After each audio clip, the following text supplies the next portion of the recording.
అధ్యక్ష, మొదటి ప్రశ్నకు సమాధానం లేదండి.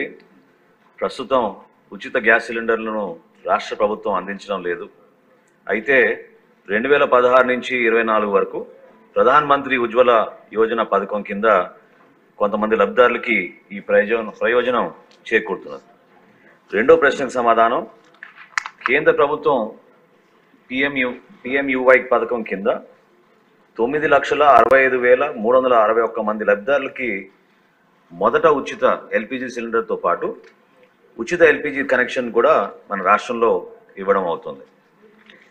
అధ్యక్ష, ఎన్డీఏ కూటమిలో భాగంగా మేము ఇచ్చిన మేనిఫెస్టోలో ఖచ్చితంగా మహిళలకి ఉచిత గ్యాస్ సిలిండర్ల గురించి ప్రస్తావించాం. దానికి మన ప్రభుత్వం కట్టుబడి ఉంది. తప్పకుండా మూడో ప్రశ్నకు సమాధానం, మహిళలకి ఉచిత గ్యాస్ సిలిండర్ గురించి త్వరగా దీనిపైన నిర్ణయం తీసుకుని వివిధ శాఖలతో మేము చర్చించుకుని సభాముఖంగా మరొకసారి గౌరవ సభ్యులకు అందరూ కూడా తెలుపుతాం. అధ్యక్ష, క్వశ్చన్ నెంబర్ 83 అండి. సార్ మీరే మొన్న 83. థ్యాంక్ యూ అధ్యక్ష. నిన్న గౌరవ ముఖ్యమంత్రి గారు గవర్నర్ గారి ప్రసంగంలో రాష్ట్రంలో ఉన్న ఆర్థిక పరిస్థితి గురించి, వెంటిలేటర్ పైన ఉన్న మన రాష్ట్ర ఆర్థిక పరిస్థితిని కేంద్ర ప్రభుత్వం నిన్న బడ్జెట్లో కొంచెం ఆక్సిజన్ ఇచ్చిందనే అభిప్రాయాన్ని వ్యక్తపరిచారు.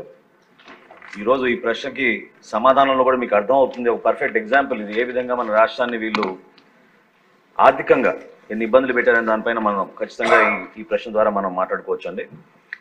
రైతులకి చెల్లింపుల విషయంలో బకాయిలు ఇంకా ఉన్నాయండి. మొదటి ప్రశ్నకు సమాధానం అవునండి. రెండోది, రబీ పంటలో 2023-24 కాలానికి గౌరవ సభ్యులు అడిగినట్టుగా నేను జిల్లాల వారీగా వివరాలు ఇస్తానండి. పశ్చిమ గోదావరి జిల్లా మేము ధాన్యం సేకరించింది 6,41,129 మెట్రిక్ టన్నులు. దానికి చెల్లించవలసిన నిధులు ఇంకా 424 కోట్ల రూపాయల 55 లక్షలు. అదేవిధంగా తూర్పుగోదావరి జిల్లాలో 2,28,423 మెట్రిక్ టన్నులు సేకరిస్తే ఈ రోజు వరకు కూడా ఇంకా మేము చెల్లించాల్సింది 27 కోట్ల 66 లక్షలు. ఏలూరు జిల్లాలో 2,01,369 మెట్రిక్ టన్నులు ధాన్యం సేకరిస్తే చెల్లించాల్సింది 47 కోట్ల 53 లక్షలు. కోనసీమలో మేము సేకరించింది 1,63,123 మెట్రిక్ టన్నుల ధాన్యం సేకరిస్తే ఈ రోజుకి మేము చెల్లించాల్సింది 154 కోట్ల 63 లక్షలు. కాకినాడ జిల్లాలో మేము ధాన్యం సేకరించింది 25,982 మెట్రిక్ టన్నులు అయితే ఈ రోజుకి మేము చెల్లించాల్సింది 9 కోట్ల 49 లక్షలు. బాపట్ల జిల్లాలో 4,981 మెట్రిక్ టన్నులు మేము సేకరిస్తే ఈ రోజుకి చెల్లించాల్సింది 10 కోట్ల 54 లక్షలు. అంటే సుమారు 1,32,853 రైతులకి 1,674 కోట్ల రూపాయలు బకాయిలు పెట్టి గత ప్రభుత్వం వెళ్ళిపోయారు అధ్యక్ష. కనీసం రైతులు చెల్లించలేదు.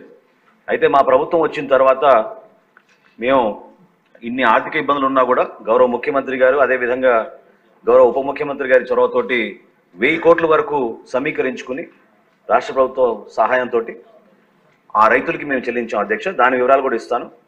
పశ్చిమ గోదావరి జిల్లాలో 27,626 రైతులకు 523 కోట్ల రూపాయలు చెల్లించాం. తూర్పుగోదావరి జిల్లాలో 619 రైతులకు 177 కోట్ల 32 లక్షలు చెల్లించాం అధ్యక్ష. అదేవిధంగా ఏలూరు జిల్లాలో 600,215 రైతులకు 153 కోట్ల 66 లక్షల రూపాయలు మేము చెల్లించాం. కోనసీమలో 7,952 రైతులకు గాను 118 కోట్ల 15 లక్షల రూపాయలు మేము చెల్లించాం అధ్యక్ష. కాకినాడ జిల్లాలో 1,507 రైతులకు 27 కోట్ల 16 లక్షల రూపాయలు చెల్లించాం అధ్యక్ష. బాపట్ల జిల్లాలో 48 రైతులకు 42 లక్షల రూపాయలు మేము చెల్లించాం అధ్యక్ష. సుమారు 50,000 మంది రైతులకు 1000 కోట్ల రూపాయలు నెల రోజుల్లోపే, మా ప్రభుత్వం వచ్చిన నెల రోజుల్లోపే మేము ఈ రైతులకి బాసటగా నిలబడడానికి, ధైర్యం నింపడానికి కోసం మన ప్రభుత్వం నుంచి కష్టకాలంలో కూడా వీళ్ళకి అందించడం జరిగింది అధ్యక్ష.